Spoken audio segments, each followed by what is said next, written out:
ปีนตกคณานะเบิ้งเนี่ยเบิ้งมันก็ถือแต่ว่าง่วยนี่ครบเลยนี่อ๋อเพื่อนกูพอดีแล้วเลยนี่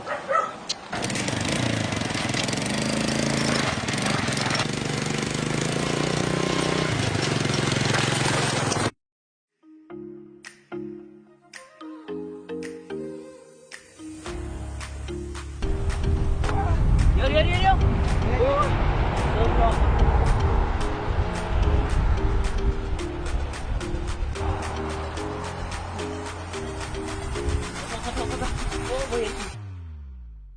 CSC Complex Center อาณาจักรของคนหักบ้าน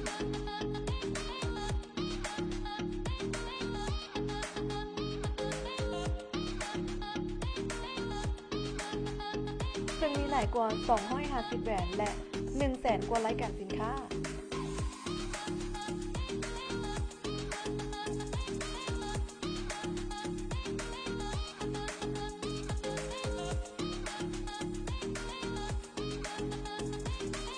บว่าทางกำลังจะสร้างบ้านหรือปรับปรุงบ้านอยู่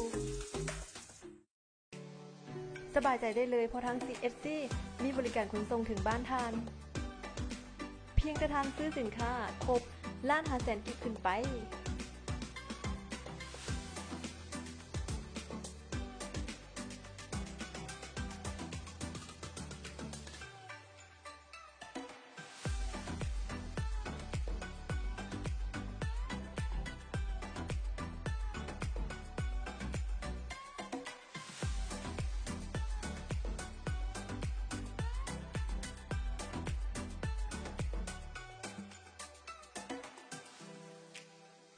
โฮมฮักครบคักถึกดี